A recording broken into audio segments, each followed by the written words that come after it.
Dan.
Cool. All right. So now just sort of incorporating a bit of articulation. So my thinking with articulation is that we want to make sure that the airstream is running everything, and the articulation is just coordinating with your fingers, or just coordinating with the change of note, or just cutting the airstream. So it's as simple as possible. The idea is that the air is running everything. So we're going to do this little exercise called 2 and 2. So we do 2 notes without articulation, just like we did right at the beginning. And then we do 2 notes with the articulation, but we're still focusing that the air is still the thing that is driving everything and still the thing that is starting the notes. So we're telling our brain that we don't actually need the articulation to make things happen. The air is going to do that for us. So really, really simple. Starting on a low G. So that's for the tuba players. Sorry, I have to translate this now because we're half tuba players. So that's a concert C for you guys. All right.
So of course that one you can go all over the range. I tend to do that one starting at the bottom of the stave in the treble clef, and then just working my way down.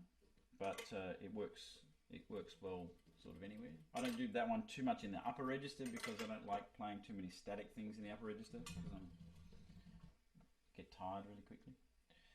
All right, so Jeff Nelsen, who has a list of achievements longer than I can actually mention at this point, but the main ones are the horn professor in Indiana and the hornist of the Canadian Brass. Not taking you to the Magic Castle? Oh yeah, and magician extraordinaire. Unbelievable. He's gonna give us a card trick in a minute. This is gonna be the highlight of the morning, actually.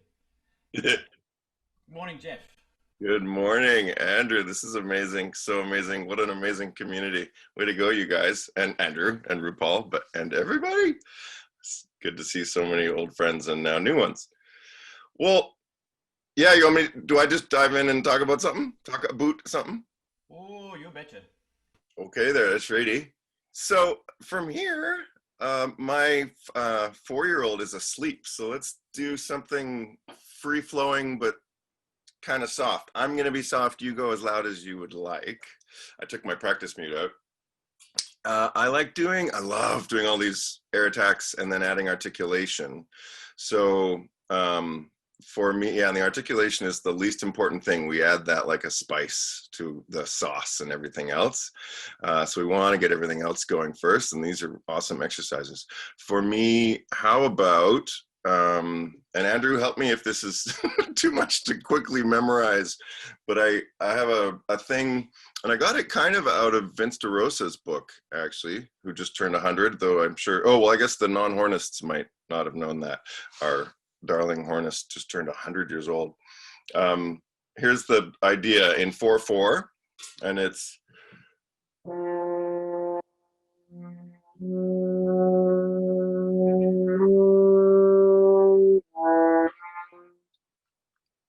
Is that memorizable? Yeah.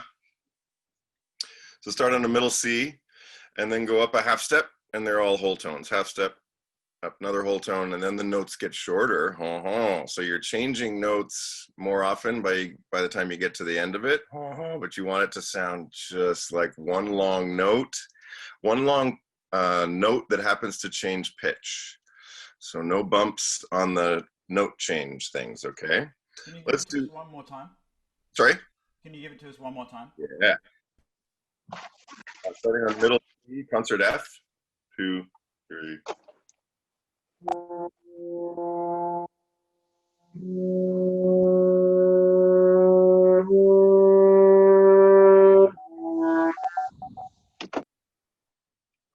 So let's do it a few times, just back to back. Okay, so I'll do that, and I'll do it just 3 times like this. One of the massive things, and you guys are doing this already, but it's just once you get it good, do it a few more times. This is something I found when I was practicing, that I would get it good and then go to a different key. But once I get it good, do it a few more times in that way, so we end up building that habit of how to do it well. Let's do each one of these 3 times. And let's do a breath attack at the beginning, and then all slurred. And then add the articulation to that slurred version, okay? All right, let's do it. 1, 2, and 3, and...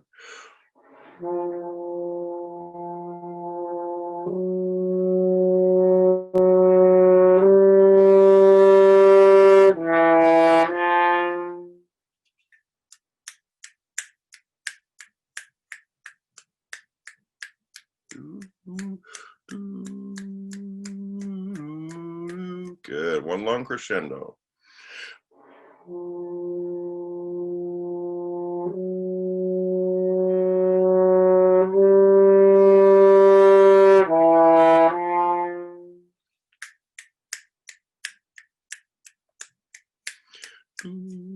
I shouldn't sing. Good, watch the push on those last quarter notes.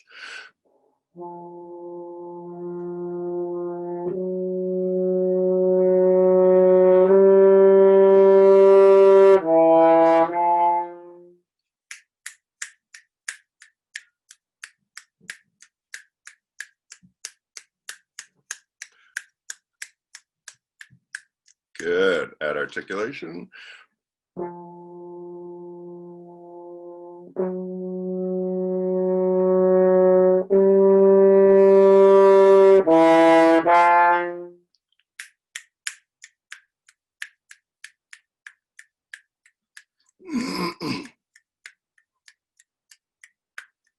Awesome. So now watch, if you want, see if to get a crisper articulation, if we increase the mouthpiece pressure a little bit. And for me, mouthpiece pressure goes bottom lip and these 2 posts where it touches here. I'll let your top lip, flappity flap is the technical term. 1, 2, and 3.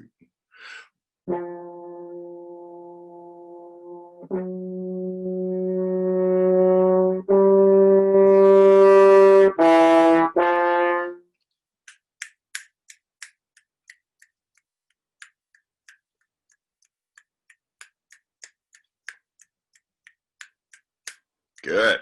And then one last quick thing. For me, the difference between a sideways accent and a sforzando is the sideways accent is more of a T, and the sforzando gets into the vowel. Ta, ta. And what I'm working on do either, but for this one, let's do a sideways accent, the sideways V. So those last two quarter notes don't get, well, I guess we're getting to forte, but we need that ta ta, like in the middle of Till Eulenspiegel. Get those T's on the front of those accents. Okay, so the same thing one more time. 1 and 2 and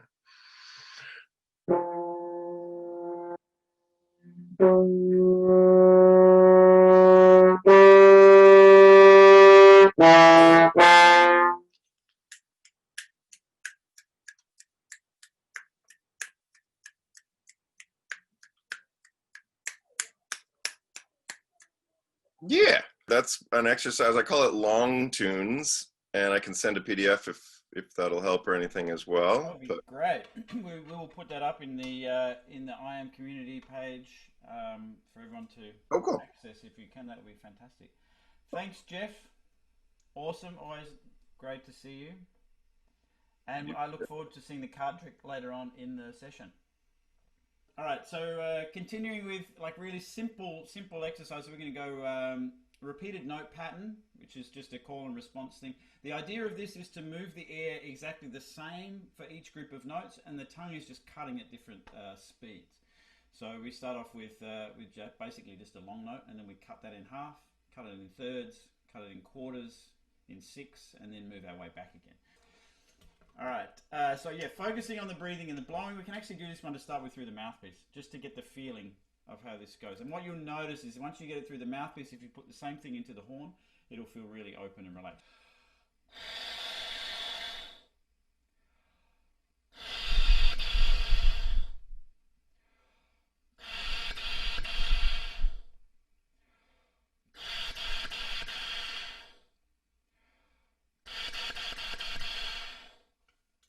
Okay, and then that will go back to the start, but if you keep doing that exercise, you'll all end up on the floor. So we will just leave that one there and then move to the horn.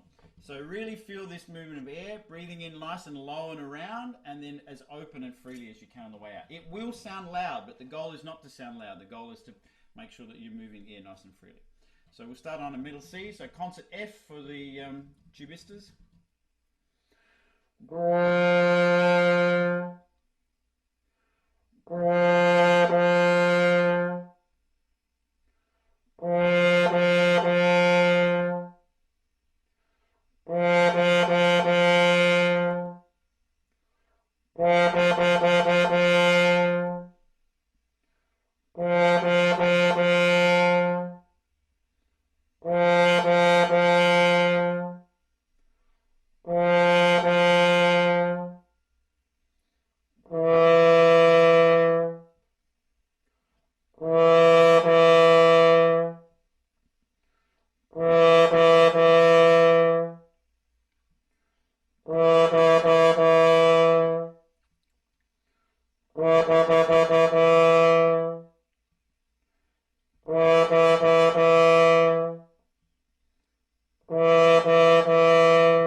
terrific. So just to explain, obviously, when we perform and when we're in rehearsal, we want to play with the most beautiful sound we can, right? And we want to get the right notes. Those are two pretty important things, right? If you're doing a concert, right notes and a good sound, okay? So this is really important, but in the practice, and for me in my warm-up, the first thing that I'm trying to do is set up my mechanism.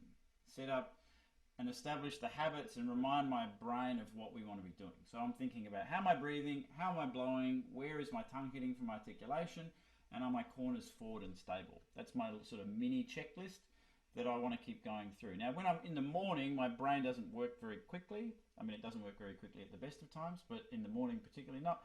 So I want to make sure that I'm doing really, really simple exercises to make sure I establish those habits. And then as I get going in the day, then I can focus on more complex things like, you know, more notes and speed and range and all these sorts of things. But as you find in the beginning, I just want to be in a nice simple register, establishing these really simple habits.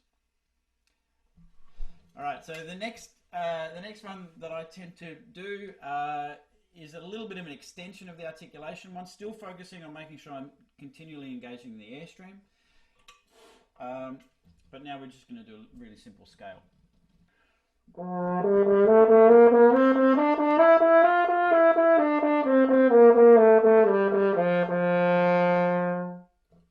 Really, really simple.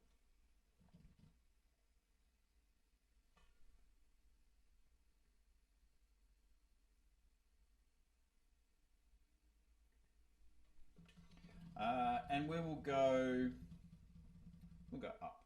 Why not? So C sharp. So we circle through these as eighth notes, then triplets, and then 16th notes. So the next one is going to be triplets.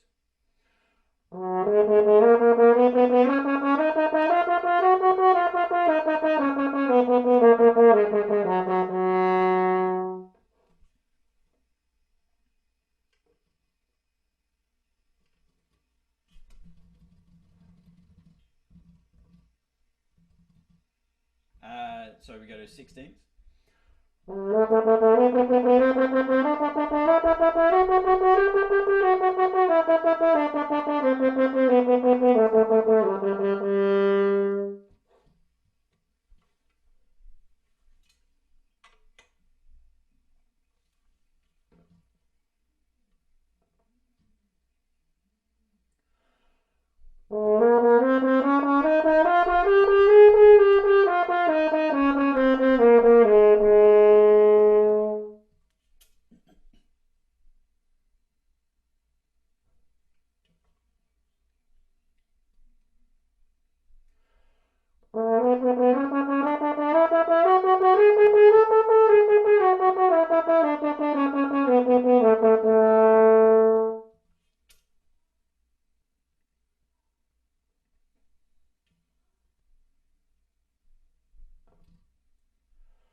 Okay, terrific. So yeah, so I that one goes all the way down to the bottom of the range, of course, and as high as you like.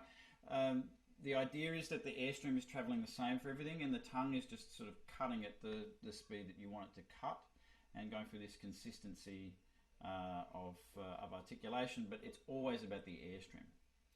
Good morning to David Griffin. Good morning, Andrew. Good morning, Invested Horn community. Nice to be here again.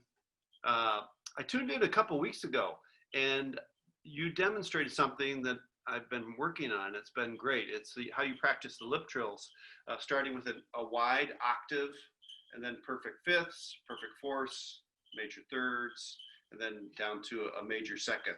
It's tedious to do, but it had an immediate positive benefit on my horn playing. So that's been a good one. Thank you. Cool. I guess what I'll talk about is about slurring on the harmonic series. We all practice this. And first of all, I don't think there's any bad pattern that you do. All the patterns are good. Try to think of them as like a glissando when you're working on the harmonic series. And make sure that your air is doing all the work. So I'll just demonstrate the basic one, and then we'll go on to a variation. So I'm starting on our middle C.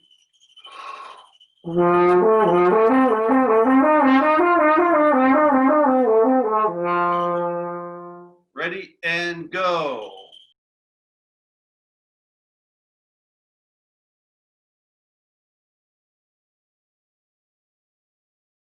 So now we're going to hand stop that. So second valve, F horn, same pitch.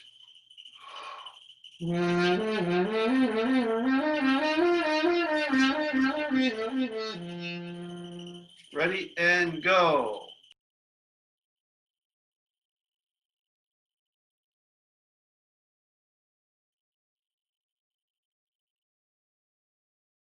All right, now down a half step, so it'll be second valve again.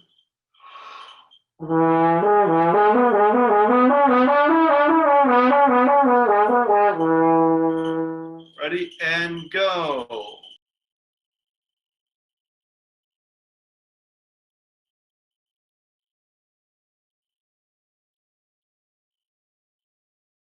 All right, now first valve, hand stopped.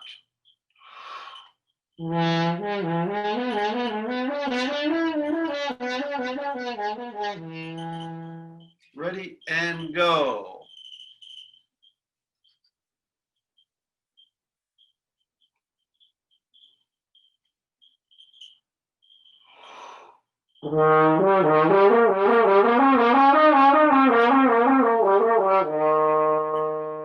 Ready and go. First valve.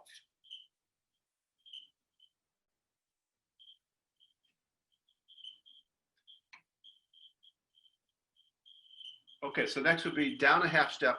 Notice that when you play it hand stop, there's a little extra flex on your corners.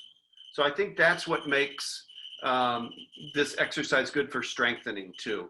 So I'm going to do the same pitch down hand stop. So this will be first and second valve.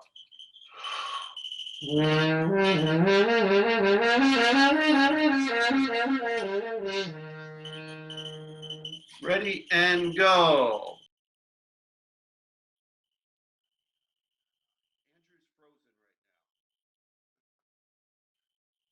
All right, now down a half step, first and second valve.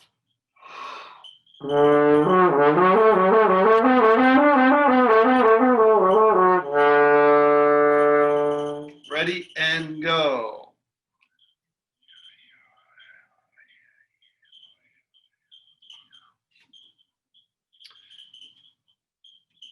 Second and third valve.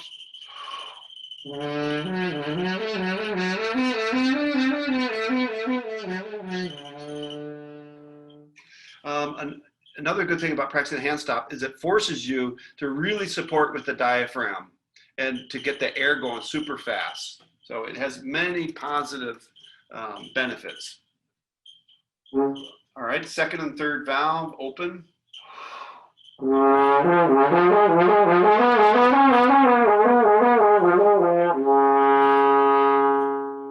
Ready and go.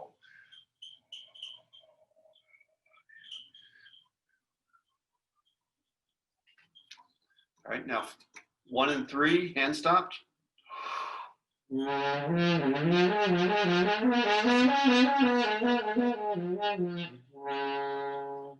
Okay, so for the tuba player, sorry, this isn't really relevant to you guys, but I think do a little bit of practicing occasionally with your mute. It gives a little more resistance, and that's good for diaphragm support and for, you know, firming up corners. Let's go back to middle C.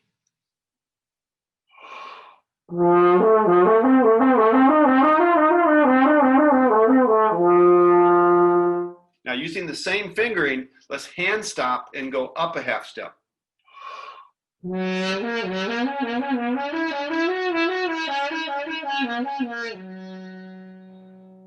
Very good. Now, open, thumb 2 and 3.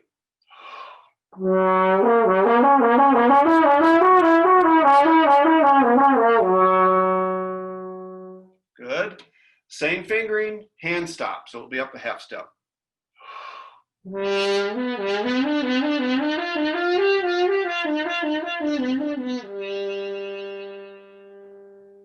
Good. So just keep going up from there. The idea is to make your middle range in particular as effortless as possible. So it really warrants your time to practice in this range and just get a nice free sound and try to play these harmonic glissandos, you know, with the maximum amount of efficiency. Time spent in this register will really improve high range too. So if you can make your middle range as free and as effortless as possible, it'll have an immediate effect on your high range. So you know, I think it warrants spending time doing these harmonic slurs. Again, there's no bad pattern. The only thing I caution you about is don't try to play them too quickly. I'm not sure what purpose that serves. Really, just try to get that glissando, bendy quality from pitch to pitch. When sometimes if you hear that upper note not coming in, not wanting to speak, that's a good thing. That means that you're trying to discover the minimum amount of effort here to go from this note up to that note. So if you hear that quality of the upper note not wanting to come in, more air, faster air. So that's about it for the harmonic glissandi. Fantastic. Thanks, Dave. Amy Sanchez, it's lovely to see you. Are you still there? I'm here. Good morning. Oh, good morning. Amy Sanchez is the horn professor at UCLA. Amy, do you have an exercise for us? Sure, why not? Just give me 1 second here. Okay. Good to see everybody. Sure, let's do, let me think. Here's one that I like. And this one actually may have come, I'm not sure, may have come from my old teacher, Alex Shuhan, who is also on here. So I studied with him at Ithaca College. And I really like this one. I'm not sure how my volume is here, but we'll try it. I don't have my good mic set up. So all it is basically a harmonic series exercise again, but we're alternating, we're putting our, going back and forth with a valve down. So basically gonna go from second to open to second to open to second to open, but go up through the harmonic series at the same time. So let me try it. But it's gonna start on the low G, except I'll start with second valve down, so it'll actually be a low F sharp. So let me just demonstrate once.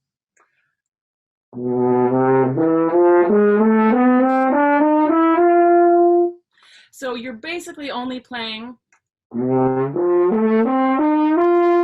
up the harmonic series, but starting a half step down or semitone down every time by just moving second, open on the F side of the horn.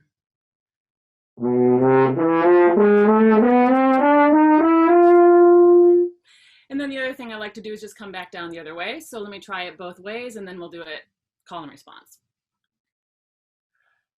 The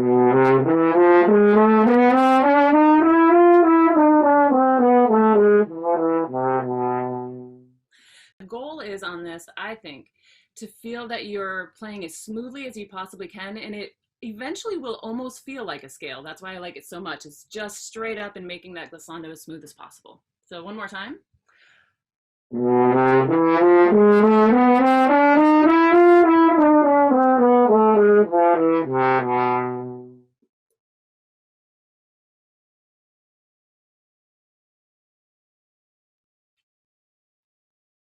and then go up by half steps. So we could either go down or go up. For right now, I'll go a little bit in both directions. So starting on the open side and then going to trigger 2, 3. So just going back and forth that way.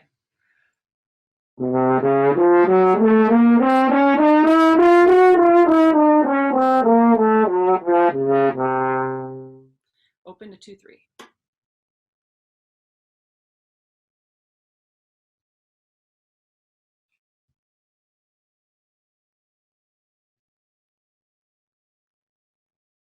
Trigger 2, 3 to trigger 1 and 2, or to trigger 2, 3 to 3, either way.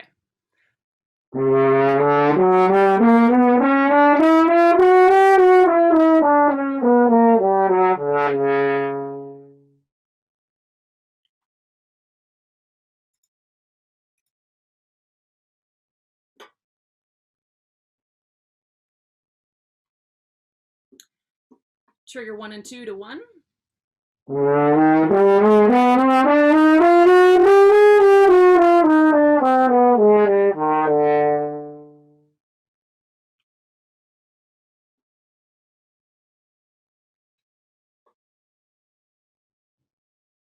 And again, really all just on one airstream. Let it feel like the intervals are as small as possible so it's a smooth slur. Trigger 1 to trigger 2.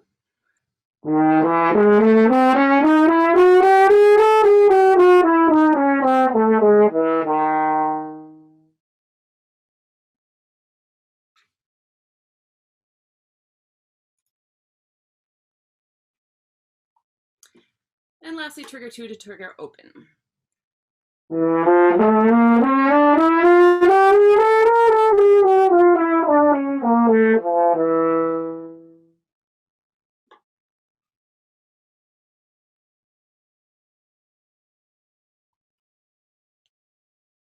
So you could obviously extend the pattern up higher into the harmonic series, but it does get a little bit, you know, the intervals get really small up there, of course. So you have to, so it's really good for accuracy.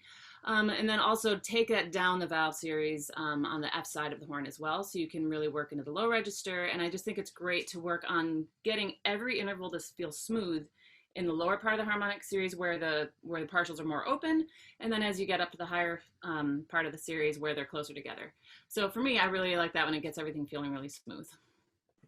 Thanks. Oh, thank you so much. Great, awesome, terrific. Before we go, Jeff, do you have a magic trick for us? I mean, I'm not really prepared for this. So, anyway, yes. Okay, are we ready? Andrew, we've never spoken before this. My name is Jeff. Nice to meet you.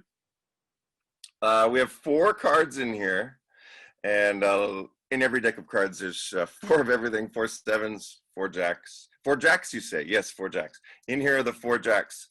Andrew, free choose, please. Would you like to keep the red ones or the black ones?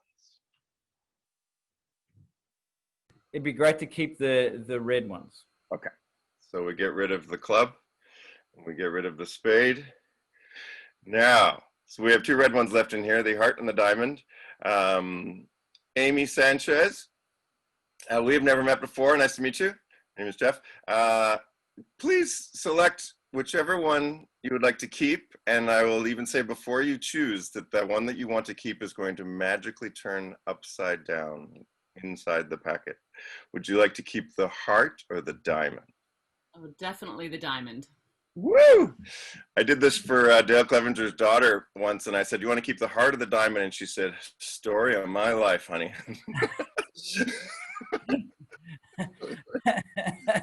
Diamonds, yes, awesome. Okay, let's look. Get rid of the heart.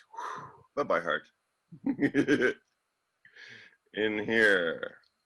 I think this will work. Let's see what's left. What does that say? Is that the diamond? The diamond. Is. So, what else is cool is the other 3 cards were not even really needed because we knew where we were going with this the whole time, didn't we?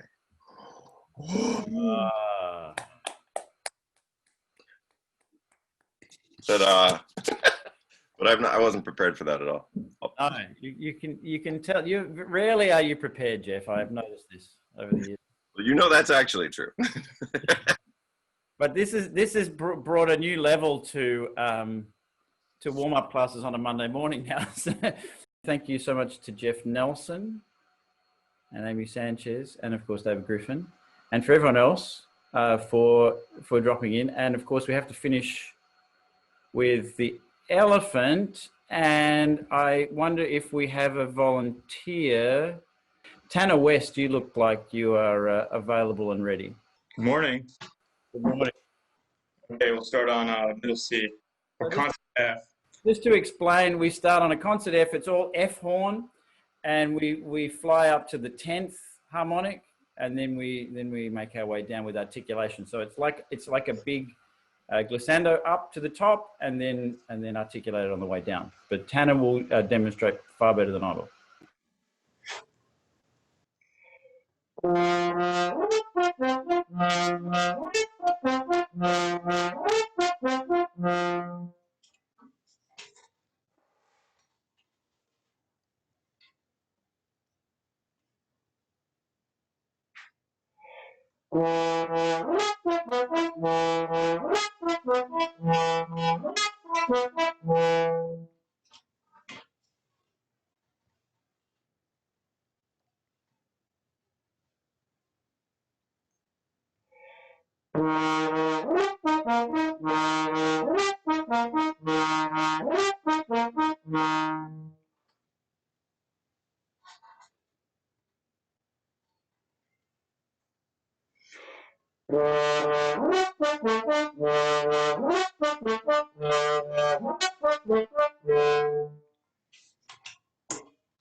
Thank you, Tanner. Terrific. You guys sound great. We look forward to seeing you next week. Please subscribe, like, and all that other stuff, and tell your friends if they want to come along and see more magic tricks from Jeff next week. But great to see everyone. Thank you, and have a great week.